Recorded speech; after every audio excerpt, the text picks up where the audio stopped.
Ever since the Taliban took over Afghanistan, the nation has been in the thick of a humanitarian crisis. This perhaps is one of the worst humanitarian crises Afghanistan has faced in years. A report recently released by the Special Inspector General for Afghanistan Reconstruction, which is the US government's leading oversight authority on Afghanistan reconstruction, has said that half of Afghanistan's population is facing a tsunami of hunger. The quarterly report that was released before the US Congress has quoted the UN World Food Programme and has stated that over half of Afghanistan's population faces a tsunami of hunger and that nearly 19 million Afghans experienced acute food insecurity in September and October 2021 and require urgent action to save their lives, reduce food gaps, and protect their livelihoods. The report further goes on to state that 22.8 million Afghans will be at potentially life-threatening levels of hunger this winter, 8.7 million of whom will face near-famine conditions. Both the World Health Organization and World Food Programme have estimated that 3.2 million Afghan children under the age of 5 will suffer from acute malnutrition this winter, with 1 million at the risk of dying. The humanitarian crisis in Afghanistan is so severe that the World Food Programme Country Director in Afghanistan, Mary Ellen McGorty, had recently stated that Afghanistan is facing an avalanche of hunger and destitution, the likes of which I have never seen in my 20 years plus with World Food Programme. Poverty, starvation, migration and unemployment is so severe in Afghanistan that the World Food Programme Executive Director David Beasley had recently stated that this winter millions of Afghans will be forced to choose between migration and starvation unless we can step up our life-saving assistance and unless the economy can be resuscitated. We are on a countdown to catastrophe, and if we don't act now, we will have a total disaster on our hands.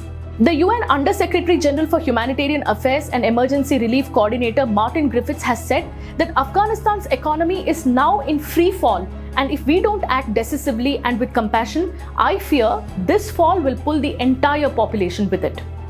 According to Griffiths, 70% of all teachers in Afghanistan have not been paid since August. The education situation has never been in such a sorry state in decades in Afghanistan. The UN High Commissioner for Human Rights had recently issued a report to the UN Human Rights Council, reiterating that there has been a rise of extrajudicial killings in Afghanistan alongside other abuses, such as the recruitment of children as militants. Afghanistan is one of the poorest countries in the world. It has been reported that though poverty was a common factor in many parts of rural Afghanistan even before the Taliban takeover, after the takeover, even middle class and urban residents have been plunged into despair. The UN head of World Food Programme had recently shocked the world when he had said that in Afghanistan people were starving and they are forced to sell their children and the parts of their bodies to survive.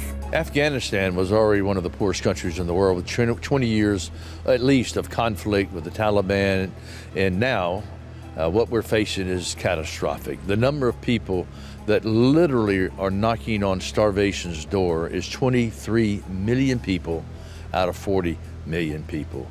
It is horrific. In fact, I've been there several times. I've been meeting with families, mothers and fathers.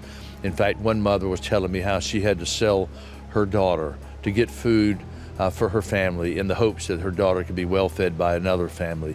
And so mothers and families are having to choose because they have no money. If they do have any money, do I buy cooking oil to feed my children, or do I buy heating oil to keep my children from freezing to death? This is how horrific it is in Afghanistan right now. While a majority of the population in Afghanistan rely on agriculture, reports show that the country has lost 40% of its harvests last year due to drought. According to the International Labour Organization, the Afghan crisis is also causing massive job losses. 8.7 million Afghans are on the brink of starvation, and data shows that more than 500,000 people in Afghanistan have lost their jobs since the Taliban takeover in mid-August. So what is the reason behind such a massive humanitarian crisis? Who is responsible for this? Since the Taliban takeover, virtually most of the Western powers have refused to recognize the Taliban regime. Billions of dollars of funds related to Afghanistan have been frozen, humanitarian aid supplies have been disrupted, and all this and more resulted in an economic implosion within Afghanistan. While the international community froze assets and stopped aid to Afghanistan, what must be remembered is that this did not affect the Taliban regime. as many key members of the Taliban government are now leading extravagant lives. On the other hand, these international sanctions have affected the citizens of Afghanistan, who are today at the throes of hunger and poverty. The Taliban has blamed the Western sanctions for the humanitarian crisis and have shirked their responsibility for having played such a huge part in the problem that is plaguing Afghanistan today. However, the situation in Afghanistan is so dire that in the absence of help and aid from the international community, the country will sink in the tsunami of starvation and poverty. Aid and relief to the people of Afghanistan and reconstruction of the country is the need of the hour. The United Nations had recently said that it needed $4.4 billion in aid for Afghanistan in 2022 to avert a humanitarian catastrophe. In the absence of this global aid, the war-torn country will continue to be the site of the world's worst humanitarian crisis as the world watches on.